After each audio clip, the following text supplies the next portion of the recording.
मैं नाइला हूँ और ये मेरी कहानी है जो 4 बरस पहले इस वक्त शुरू हुई जब मेरी उम्र 24 साल थी। मेरे वालिद सादिक ने मेरी वालदा सुना को उनकी बाद नापसंदीदा आदात की वजह से तलाक दी थी। सुना शहर के एक किराए के मकान में तन्हा रहती थी। हम 4 बहनें थी और हमारा कोई भाई न था। वालिद हमें माँ से फ़ोन पर बात करने से मना नहीं करते थे। हम चारों बहनें रोज़ाना अपनी माँ से तवील गफ्तगू करती थी। शहर में तन्हा अपनी मर्जी की जिंदगी गुजार रही थी। न कोई पाबंदी थी, नहीं किसी का खौफ। जब मैं फ़ोन पर माँ से बात करती तो वह बार बार कहते कि तुम वो मिस सब बहनें मेरे पास आ जाओ, मैं तुम्हारे सहारे अपनी जिंदगी गुजार लूंगी। मैं यहाँ बहुत तन्हा हूँ।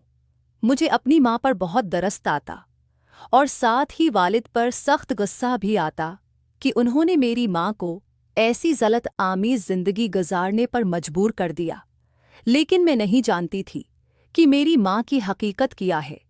एक दिन मैंने वालिद से कहा कि हमें कुछ दिनों के लिए माँ के पास छोड़ आएं। वालिद ने ये बात सुनते ही हमें डांटना शुरू कर दिया और माँ से फ़ोन पर बात करना भी बंद करवा दिया। हत्ती की घर से बाहर निकलना तक महदूद हो गया। हम वालिद की इन पाबंदियों से बेजार हो चुकी थी। मैंने ठान लिया था कि जैसे ही मौका मिलेगा मैं अपनी बहनों को लेकर माँ के पास चली जाऊंगी। और फिर एक मौका पाकर मैं शहर पहुंच गई। एक रात तकरीबन 2 बजे मेरी आंख खुली, दूसरे कमरे से आवाज़ें आ रही थी।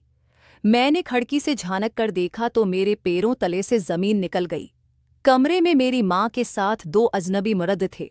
माँ कभी एक के पास जाते, कभी दूसरे के पास। उन दोनों ने अपना काम करने के बाद माँ को कुछ नोट दिए। मैं काफ़ी देर तक ये मंजर देखती रही। जब वो तीनों कपड़े पहनने लगे तो मैं अपनी चारपाई पर आकर लेट गई। सुबह मैंने माँ से इस रात का जिक्र तक न किया। 2 दिन गुजर गए। मैंने माँ से पूछा कि इस रात वो कौन लोग थे। माँ समझ गई कि मुझे सब पता चल चुका है। तो उन्होंने कहा, मेरी प्यारी बेटी, इस काम में बहुत लिज्जत है और पैसे भी बहुत मिलते हैं। बगैर मेहनत के रकम हाथ आ जाती है और हम 2 वक्त की रोटी खा लेते हैं। मैं समझ चुकी थी कि वालिद ने माँ को तलाक क्यों दी थी। 2-3 महीने में माँ का ये काम देखती रही। एक रात एक लड़का माँ के पास आया। जब उसकी नज़र मुझ पर पड़ी तो उसने माँ से कहा कि मैं तुम्हें दुगनी रकम दूंगा, तुम अपनी बेटी को मेरे साथ एक रात गुजारने दो। मेरी माँ भी लालच में आ गए। उन्होंने मुझे कमरे में भेज दिया। इस लड़के ने मुझे कपड़े उतारने को कहा। मैंने मज़ाहमत की तो उसने ज़बरदस्ती मेरे कपड़े उतार दिए और मेरे जिस्म के साथ छेड़छाड़ करने लगा। मुझे पहले बहुत दर्द हुआ, लेकिन जैसे जैसे वक्त गुजरता गया मुझे लज्जत आने लगी। जाते वक्त इस लड़के ने बहुत सारे पैसे मेरे हाथ में थमा दिए और कहा कि कल फिर मुलाकात होगी, और साथ ही ये भी कहा कि मेरे अलावा किसी और के करीब मत जाना।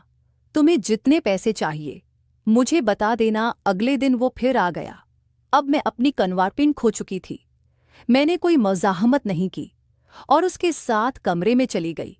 उसी तरह 2 महीने। वो हफ्ते में 2-3 बार मुझे मिलने आता था और हर बार जाते वक्त वही अल्फाज दोहराता कि किसी और के करीब मत जाना। तकरीबन 2 हफ्ते गुजर गए। वो लड़का मुझे मिलने नहीं आया। अब मैं से सब्र नहीं हो पा रहा था। मैं किसी भी तरह अपनी प्यास बुझाना चाहती थी, अपने वजूद में लगी आग को ठंडा करना चाहती थी। लेकिन मुझे बार बार इस लड़के की बात याद आ जाती कि मेरे अलावा किसी और के करीब मत जाना, और मैं रख जाती थी। लेकिन अब मैं उसका इंतज़ार नहीं कर सकती थी और एक रात मैंने अपनी प्यास बुझाने के लिए दूसरे लड़के के साथ कमरे में जाना कबूल कर लिया। अगले दिन रात को वो लड़का हमारे घर आ गया। मैं बहुत डरी हुई थी क्योंकि मैं जानती थी कि उसे पता चल जाएगा।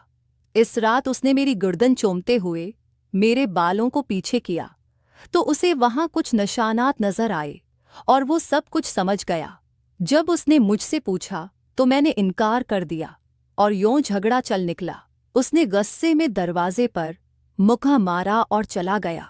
वक्त गुजरता गया और मैं नए नए लोगों से मिलती रही। पैसों के लालच ने मुझे अंधा कर दिया था। मैंने अपना मोबाइल ले लिया और हमने अपना घर भी तब्दील कर दिया था। एक दिन एक लड़के ने मुझे मैसेज किया मैंने कोई जवाब न दिया। वो रोज मुझे मैसेज करता था। एक दिन मैंने तंगाकर पूछा कि तुम्हें क्या चाहिए, तो जवाब मिला कि दोस्ती में इस लड़के के साथ रोज बात करने लगी।